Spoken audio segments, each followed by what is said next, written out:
আসসালামু আলাইকুম ওয়া রাহমাতুল্লাহ। ইন্নাল হামদালিল্লাহ ওয়াসসালাতু ওয়াসসালামু আলা মুহাম্মাদিন ওয়া আলিহি ওয়া আসহাবিহি ওয়া মা ওয়ালা, আম্মা বাদ। সম্মানিত দর্শক শ্রোতা, মুসলিম ভাই ও বোনেরা, মহাগ্রন্থ আল কোরআনের তাফসির বর্ণনা অনুষ্ঠানের আজকের 113 নম্বর পর্ব নিয়ে আপনাদের সামনে উপস্থিত হয়েছি। আজকের পর্বে পবিত্র কোরআনের সূরা আল বাকারার 137 এবং 138 এই দুটি আয়াত নিয়ে সংক্ষিপ্ত আলোচনা করা হবে ইনশাআল্লাহ। আসুন আমরা শুরু করি। আউযু বিল্লাহি মিনাশ শাইতানির রাজিম।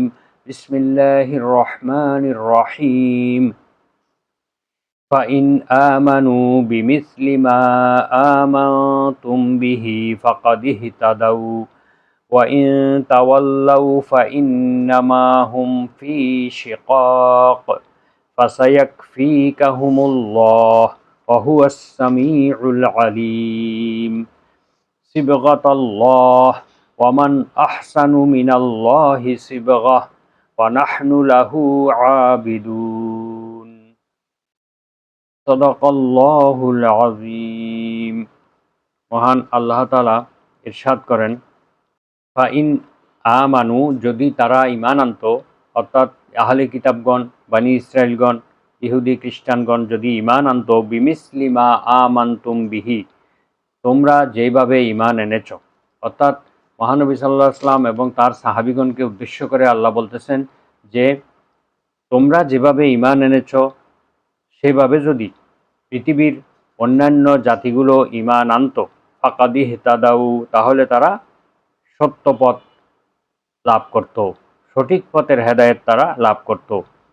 ওয়া ইন তাওয়াল্লাউ ফাইন্নামা হুম ফি শিকাক, আর যদি তারা এই ক্ষেত্রে ঈমান না এনে বিরুদ্ধাচরণ করে, মুখ ফিরিয়ে নেয়, ফাসায়াকফিকাহুমুল্লাহ, যদি তারা মুখ ফিরিয়ে নেয় তবে নিশ্চয়ই তারা বিরুদ্ধভাবাপন্ন, এবং তাদের বিরুদ্ধে তোমাদের জন্য একমাত্র আল্লাহই যথেষ্ট। ওয়াহুয়াস সামিউল আলিম, তিনি সর্বশ্রোতা মহাজ্ঞানী। সিবগাতাল্লাহ, তোমরা আল্লাহর রঙে রঙিন হও, অর্থাৎ আল্লাহ তাআলার গুণে গুণান্বিত হও। ওয়ামান আহসানু মিনাল্লাহি সিবগাহ, রঙের দিক থেকে আল্লাহর চাইতে উত্তম আর কে হতে পারে, অর্থাৎ গুণাবলীর দিক থেকে আল্লাহর চাইতে উত্তম গুণ আর কার হতে পারে। ওয়ানাহনু লাহু আবিদুন, এবং আমরা তার প্রতি ইবাদতকারী, তার প্রতি আনুগত্য স্বীকারকারী, আমরা আল্লাহর প্রতি আত্মসমর্পণকারী। এ হচ্ছে আয়াত দুটির সরল বঙ্গানুবাদ।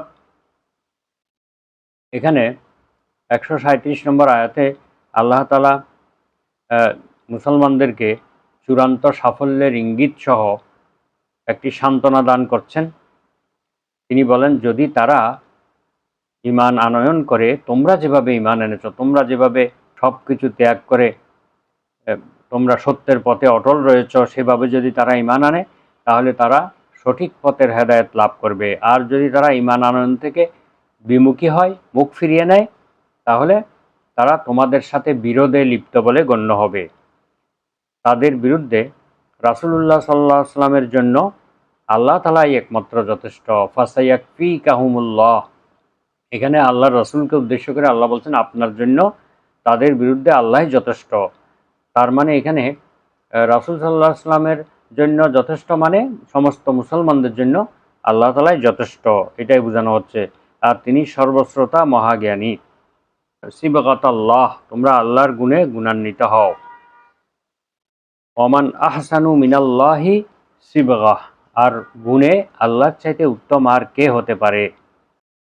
আয়াতের কথাবার্তা শুনে তারা বলে, ঈমান আনয়নের কথা, নবী রাসূলগণের প্রতি ঈমান আনয়নের কথা, নবী রাসূলগণের মধ্যে পার্থক্য না করার বিষয়গুলো শ্রবণ করার পর ইহুদিরা চুপ হয়ে গেল, নিরুত্তর হয়ে গেল, তারা ঈমান আনল না।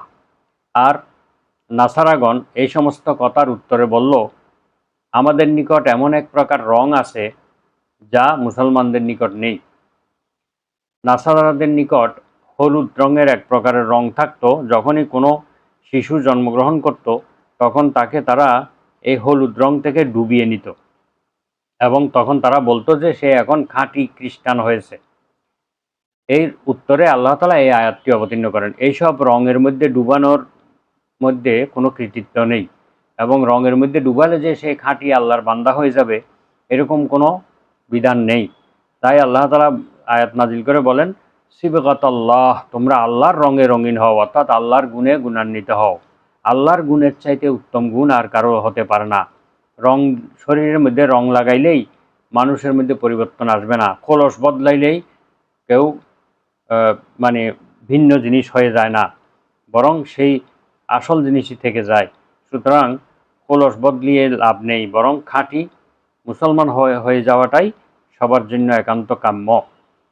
এখানে সিবগাতাল্লাহ এর অর্থ, আরেকটা অর্থ হতে পারে আমরা আল্লাহর রঙে রঙিন হয়েছি, অর্থাৎ তোমরা বলে দাও তাদেরকে যে আমরা আল্লাহর রঙে রঙিন হয়েছি, তোমাদের এই হলুদ রঙের রঙিন হওয়ার কোনো দরকার আমাদের নেই, অর্থাৎ আমরা আল্লাহর গুণে গুণান্বিত হয়েছি, আর আল্লাহর গুণের চাইতে উত্তম গুণ আর কারো নেই। তোমরা এই হলুদ রঙে রঞ্জিত হওয়ার কুসংস্কার পরিহার করে আল্লাহর স্বভাবগত দিনে মনে প্রাণে বিশ্বাসী হও, যাতে প্রকাশ্যে তোমাদের মধ্যে সেই দিনে হকের নিদর্শন পরিলক্ষিত হয়।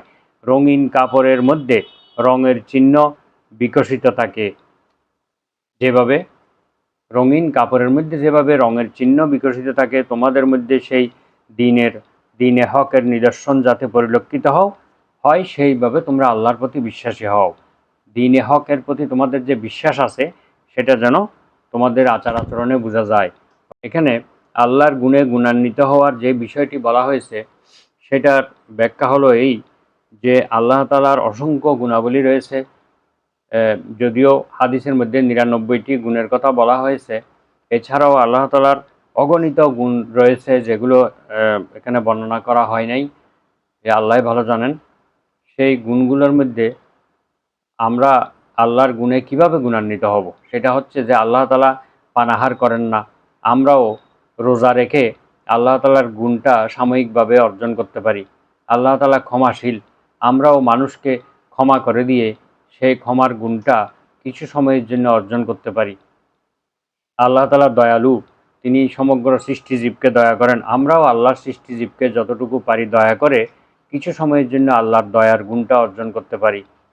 এভাবে যে সমস্ত গুণাবলীগুলো রয়েছে আল্লাহর, সেই গুণাবলীগুলো আমরা সাময়িক সময়ের জন্য হলেও, কিছু সময়ের জন্য হলেও আমরা এগুলো গ্রহণ করতে পারি, কিন্তু আল্লাহ তাআলার সেই দয়া, সেই ক্ষমা এবং তার গুণাবলীর মতো গুণাবলী কেউ অর্জন করতে পারবে না। কিন্তু আমরা তার গুণাবলীর সাময়িক সময়ের জন্য, অল্প সময়ের জন্য হলেও আমরা সেটা গ্রহণ করতে পারি, এবং এতেই কিন্তু সমাজ ব্যবস্থা পরিবর্তন হয়ে যাবে, মানব সমাজের অবস্থা ভিন্ন রকম হয়ে যাবে, সব কিছু পরিবর্তন হয়ে যাবে।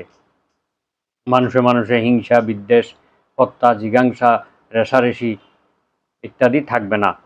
মানুষে মানুষে সম্প্রীতি, ভ্রাতৃত্বের বন্ধনে আবদ্ধ হয়ে যাবে। এই জন্য আমাদের আল্লাহর গুণে গুণান্বিত হওয়া দরকার, এবং পাশাপাশি আমাদের মহানবী সাল্লাল্লাহু আলাইহি ওয়াসাল্লামের গুণেও গুণান্বিত হওয়া দরকার। আল্লাহ তাআলা বলেছেন, লাকাদ কানা লাকুম ফি রাসূলিল্লাহি উসওয়াতুন হাসানাহ। আল্লাহ তাআলার রাসূলের জীবনের মধ্যে তোমাদের জন্য রয়েছে সর্বোত্তম আদর্শ। আর তিনি এই আদর্শ কার কাছ থেকে পেয়েছেন? মহান আল্লাহ তাআলার কাছ থেকে পেয়েছেন। আল্লাহর গুণে সবচেয়ে বেশি গুণান্বিত হচ্ছেন মহানবী সাল্লাল্লাহু আলাইহি ওয়াসাল্লাম, আর তার গুণ তার উম্মতরা যদি গ্রহণ করে তারাও শ্রেষ্ঠ উম্মতে পরিণত হবে। কুনতুম খাইরা উম্মাতিন উখরিজাত লিন্নাস। আল্লাহ তাআলা বলছেন তোমরাই সর্বশ্রেষ্ঠ উম্মত, তোমাদেরকে মানবতার কল্যাণের জন্য সৃষ্টি করা হয়েছে। সুতরাং আমরা যদি উত্তম গুণাবলী অর্জন করে মানবতার কল্যাণে কাজ করি তাহলে আমরা সর্বশ্রেষ্ঠ উম্মতের মর্যাদা লাভ করতে পারব। এছাড়া মহানবী সাল্লাল্লাহু আলাইহি ওয়াসাল্লামের আদর্শকে অনুসরণ করার জন্য তিনি নির্দেশ দিয়ে গিয়েছেন। তিনি বলেছিলেন, তারাকতু ফীকুম আমরাইন লান তাদুল্লু ইন তামাসসাকতুম বিহিমা। আমি তোমাদের জন্য দুটি মূল্যবান জিনিস রেখে যাচ্ছি, এই দুটি জিনিসকে তোমরা আঁকড়ে ধরলে, অনুসরণ করলে তোমরা কখনো পথভ্রষ্ট হবে না, ধ্বংস হবে না। কিতাব আল্লাহি ওয়া সুন্নাত রাসূলিহি, একটা হচ্ছে আল্লাহর কিতাব এবং আরেকটি হচ্ছে তার রাসূলের সুন্নাহ, রাসূলের জীবন আদর্শ, রাসূলের গুণাবলী, চরিত্র। এগুলো যদি আমরা গ্রহণ করি তাহলে আমরা কখনো ধ্বংস হব না। আর আল্লাহ তাআলার রাসূলের চরিত্র সম্পর্কে আল্লাহ নিজেই পবিত্র কোরআনে ঘোষণা দিয়েছেন। তিনি বলেছেন, ইন্নাকা লাআলা খুলুকিন আযীম, হে রাসূল আপনি মহান চরিত্রের উপরে প্রতিষ্ঠিত, বিশাল চরিত্রের উপরে প্রতিষ্ঠিত। আপনার চরিত্রকে বিশ্লেষণ করা, বর্ণনা করে শেষ করা যাবে না। আযীম অর্থাৎ বিশাল, যার দৈর্ঘ্য প্রস্থ এবং উচ্চতা পরিমাপ করা যায় না, তাকে আরবিতে আযীম বলা হয়। যেই জিনিসের দৈর্ঘ্য প্রস্থ উচ্চতা পরিমাপ করে শেষ করা যায় না তাকে আযীম বলা হয়। অর্থাৎ আল্লাহর রাসূলের চরিত্রকে আযীম বলা হয়েছে। অর্থাৎ এমন বিশাল, এমন মহান চরিত্রের অধিকারী আপনি, যে চরিত্রের দৈর্ঘ্য প্রস্থ এবং উচ্চতা পরিমাপ করা যাবে না। সুতরাং আমরা যদি সেই আদর্শকে গ্রহণ করি তাহলে সেটা আল্লাহর গুণাবলী অর্জন করার শামিল, এবং আল্লাহ তাআলার এবং আল্লাহ রাসূলের গুণাবলী অর্জন করা ব্যতীত একটি সত্যিকারের মানুষ হওয়া সম্ভব নয়, এবং মানব সমাজের জন্য তার কাছ থেকে কোনো কল্যাণ আশা করা যাবে না যদি আমরা আল্লাহ এবং রাসূলের গুণে গুণান্বিত না হই। আল্লাহ তাআলা আমাদেরকে আয়াত থেকে শিক্ষা গ্রহণ করে আল্লাহ এবং রাসূলের গুণে গুণান্বিত হওয়ার তৌফিক দান করুন। ওয়া আখিরু দাওয়ানা আনিল হামদুলিল্লাহি রাব্বিল আলামিন। সুবহানাকা আল্লাহুম্মা বিহামদিকা আশহাদু আল্লা ইলাহা ইল্লা আনতা আস্তাগফিরুকা ওয়া আতুবু ইলাইক। আসসালামু আলাইকুম ওয়া রাহমাতুল্লাহ।